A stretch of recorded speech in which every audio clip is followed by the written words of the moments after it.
Now, next. Aside from cations and anions, we also have name and formulas for acids. Okay?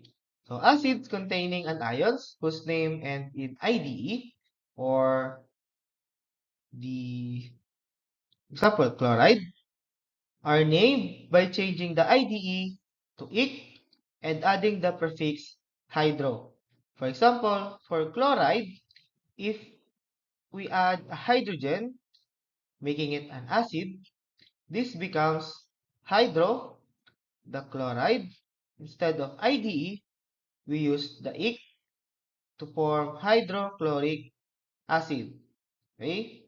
Same with sulfide, we have hydrosulfuric acid. Next, we could also use that for acids containing the previously discussed 8, ite, per, and hypo. Okay? So acids containing the ions whose names end in 8, ite are named by changing the 8 to ic and the ite to us, and then adding the word acid. So for example, the chlorate become chloric acid. The chloride become chlorous acid. So both the 8, okay, becomes ic. It's just that the perchloric retains the prefix per to differentiate the 4 and the 3. Then the chloride becomes chlorous and the hypochlorite became hypochlorous acid. So this is like a shortened formula for naming of acids.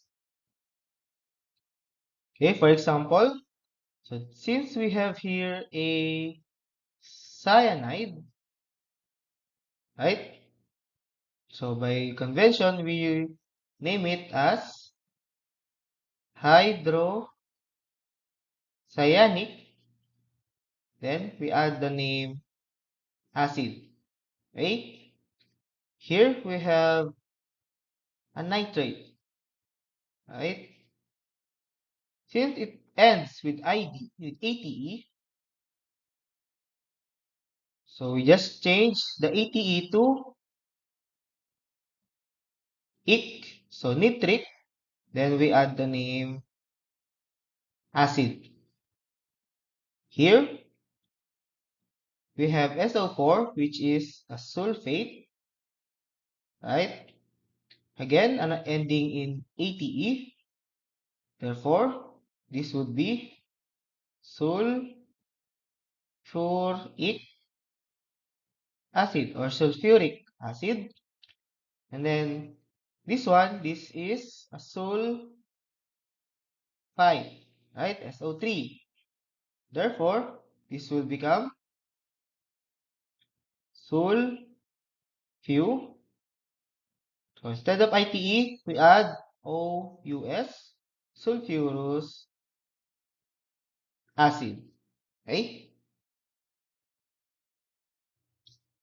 Okay, now let's do the reverse.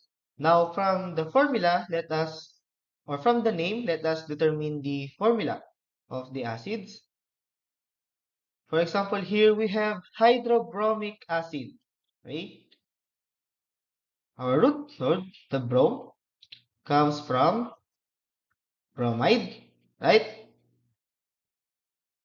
And since it used the name hydro, meaning we just added a hydrogen from form the Br, right?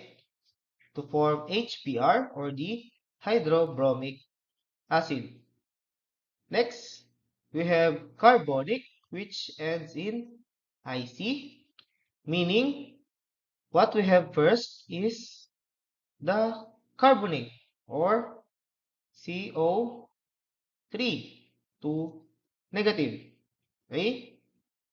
Since we have 2 here and we will add hydrogen, so when you do the crisscross, it becomes H, which have a 2 subscript, and then the CO3, since 1 is the subscript, so we don't need to put the parenthesis.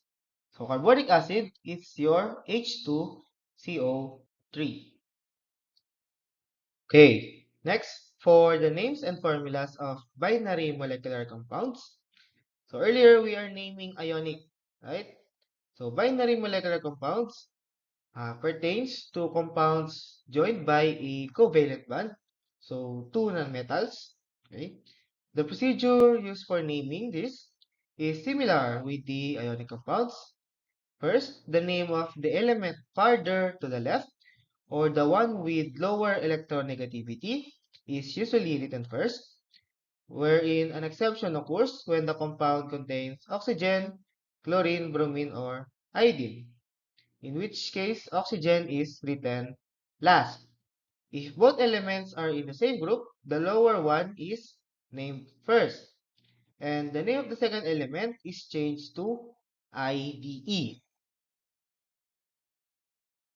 Then, for elements, okay, Greek prefixes are used to indicate the number of atoms of each element. So these are the prefixes, the mono, di, tri, which has an equivalent number.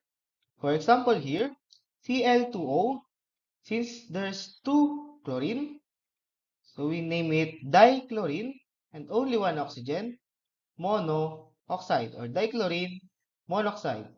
Okay?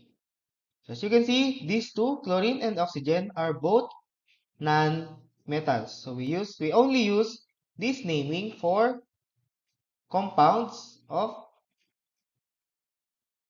covalent origin. Okay? So here are other examples. The N2O4, dinitrogen, and then tetraoxide or tetroxide, dinitrogen tetroxide. Next, since we only have one oxygen, one nitrogen, it's written as nitrogen, and then three fluorine, so it is trifluoride. Okay? The ending was changed to IDE. And for P4S10, we use tetra, which is 4, and then phosphorus. So the second one, we change the name. So deca for 10, and then the sulfur becomes sulfide for tetraphosphorus decasulfide. Now, let's have some exercise. Since we have one sulfur, this is sulfur, and we have two oxygen, so we use the prefix dioxide. Okay? Oxygen, change the name to IDE, the sulfur dioxide. Okay? Next, we have phosphorus,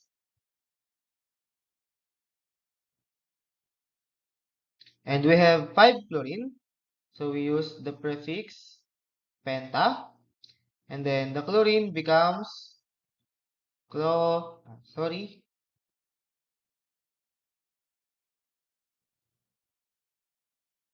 C chloride. Okay. For the next one, since we have two chlorines, so we use di and then chlorine. And then we have three, so we use the prefix trioxide. Okay.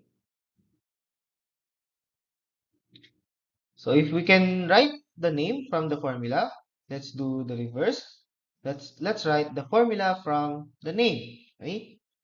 Silicon is Si, since there's no prefix, meaning we only have one, right? And then bromide is Br, and then the prefix tetra means there should be four bromine atoms. Okay? Next one, for the last exercise, we have disulfur. So write the sulfur. The prefix di means it has two. And then dichloride, we have a chlorine. and the prefix is di, so we also have two.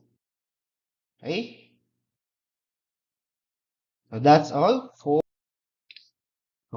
So that's all for nomenclature and formula writing of chemical compounds. See you on the next one.